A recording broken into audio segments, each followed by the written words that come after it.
So you're in college right now and you wanted to get into data science. That's good. I'm going to talk to you about that and maybe even give you some helpful tips. I'm Richard and this is Richard on Data. So the very first thing that I'm going to state in this video is that if you're not in college or you don't have a degree, you can still break into data science. In fact, I have a whole video all about that. But there's no question that degree is going to help you land that first job as well as to make more money down the road. Not to mention that, based on totally unscientific polling I've done on my own channel, most of my viewers appear to be in college right now. So it's good that you have your eyes on the prize. In this video, I'm going to share with you the considerations I would carry with you in order to set yourself up for success as best as possible. Before I do that though, I would humbly ask that you subscribe to my channel if you haven't already, and also take just a fraction of a second to smash the like button, because that really does help my content reach a larger audience. Then if you want to chip in above and beyond that to support my channel, I'll have links in the description of this video to my PayPal and Patreon accounts, as well as to my crypto wallet addresses. Also, please note that I'm not a licensed or professional career advisor or anything of that nature, so please take this video for some helpful food for thought as well as for entertainment purposes. So the very first tip I'm going to give is going to go for absolutely everybody. It doesn't matter what program or school you're in, it doesn't matter what major you're in, it doesn't even matter if you're going into data science or not. And that tip is to carry with you a sense of humility. I've seen it happen many times where somebody gets a degree from a top-notch university and then they somehow think that this entitles them to things or that it's automatically a guarantee of ongoing success. If that's you, you may very well get thrown into real-world problems and get smacked in the face. Because it's often when you get out of college and you start solving real problems for real businesses that you learn exactly how much you don't actually know yet. Learning really is a forever process, and college is a great first step at that, but it really is just a first step, and you don't get a shortcut or a pass on the rest of the process of learning just because you have a really good degree. Now that we've got that one out of the way, let's actually talk about leveraging your college or university to acquire the necessary skill sets. That being said, I would be lying to you if I told you there weren't companies that will automatically exclude you if you don't have a particular major. And the most common types of majors that fit into this umbrella are statistics, computer science, information technology, pure data science, maybe economics and business. But then what are the actual skills you need to develop for data science? First of all, you absolutely need to have some exposure to statistics. This is going to be your foundation. And now I did a video all about how much statistics you need, and the link will be in the description to that. But the reason I call it the foundation is because it gives you different methods for attacking problems, and it helps you reason through problems. It helps you understand all the underlying considerations with real-world problems, and it prevents you from delving into pseudoscience. It keeps what you're doing actually scientific. Then you should also ideally get some coursework in on databases and multi-relational data structures. In particular, something that's going to cover SQL. You don't need to go crazy with this necessarily, but if you can learn SQL in the course of your college education, it's really going to pay dividends for you. Some computer science is also going to serve you really well. So, at least from my experience, usually when you learn one programming language, it makes it significantly easier to learn the next one. So don't stress out too much over the specific language that you're learning. But if you get some exposure to Python, that's even more awesome. And while you're at it, if you get some exposure to Microsoft Azure or AWS, that's going to be really helpful too. Now, the next tip I'm going to give at this point is to be a little bit cautious with professors. It's been my experience anyway that there are professors out there who are amazing, but there are also those who've been stuck in academia for 30 plus years.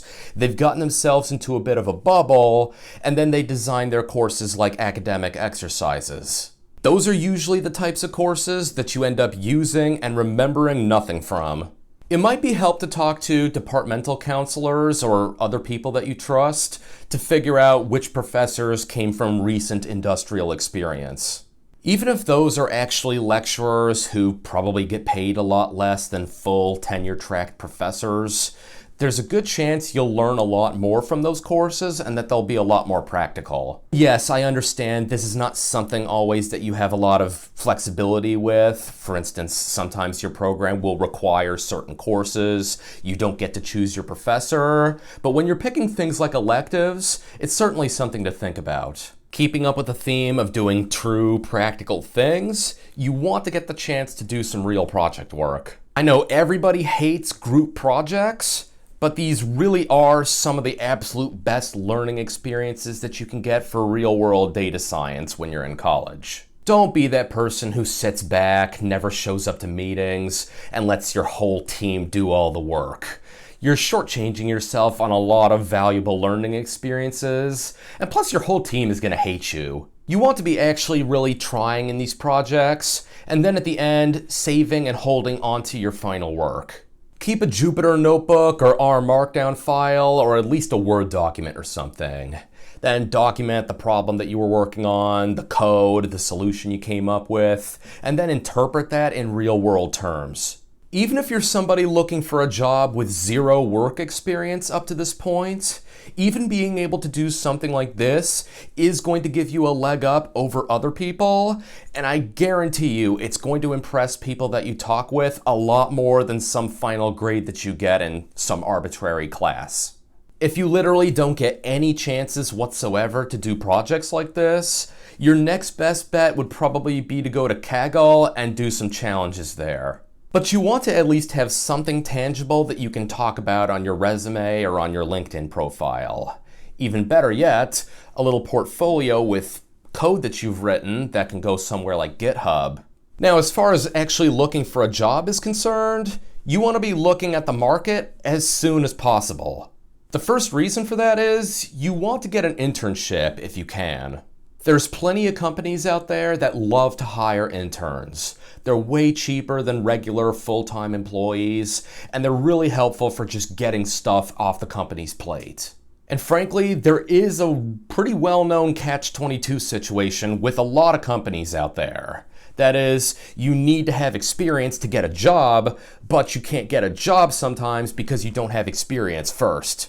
If you're able to get around that problem by, let's say in your sophomore or junior year, or certainly if you're in grad school, getting an internship during the summer, that's going to pay off massively for you. Especially if you get a chance at that internship to actually write code and just keep building that portfolio out. So now the last major thing I would say here is to really figure out how much college you actually need. Just speaking personally on this one, when I was partway through my bachelor's degree, I was looking at jobs in my local area and I found out that a huge number of them either outright required a master's degree or at least stated that it was a strong preference of theirs.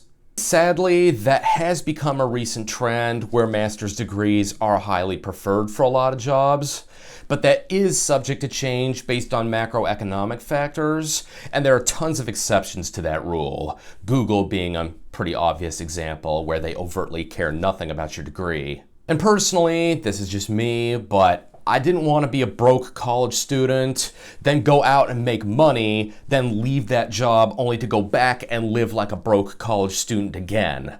I wanted to get all that school out of the way so that I'd never have to go back to it again. But ultimately, that's a completely personal decision that only you can make. But you still want to make the most informed possible decision that you can.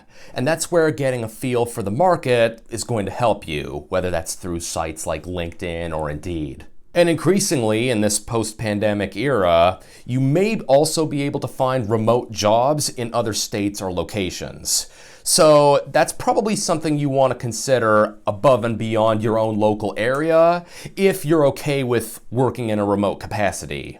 If you see a lot of positions out there that require just a bachelor's, there's absolutely no reason to feel obligated or forced to get a master's or especially a PhD. I should tell you in full transparency that those advanced degrees are going to increase your likelihood of finding jobs and netting a higher salary, but they absolutely are not required. It's all just a game of probabilities. So those are all of my tips for breaking into data science for college students. Or, I should say, a combination of things I personally did that worked, as well as some other things that I wish I had done. If you're going to go to college in the first place, do it right. Don't be one of those people who gets out with nothing to show for it but a pile of student loan debt, regrets, and maybe even some liver damage. Sure, have some fun while you're at it. I know I did. But if you're interested in data science and you're already paying for college, that means you're probably surrounded with learning opportunities all around you, whether you realize them or not. The final GPA that you have at the end probably doesn't matter nearly as much as you think. In fact, the name of the college or university that you're at also probably isn't going to matter much in the long run. But the learning opportunities that you get, assuming you truly learned the necessary material, that is going to carry with you into the future, probably more so than you can even imagine. So thanks for watching this video. If you enjoyed it, smash the like button. It only takes about a half a second. And then leave me a comment down below. Let me know what you think. Did you agree with my points here? Anything that you disagreed with? Let me know. Then I'll see you all in the not so distant future.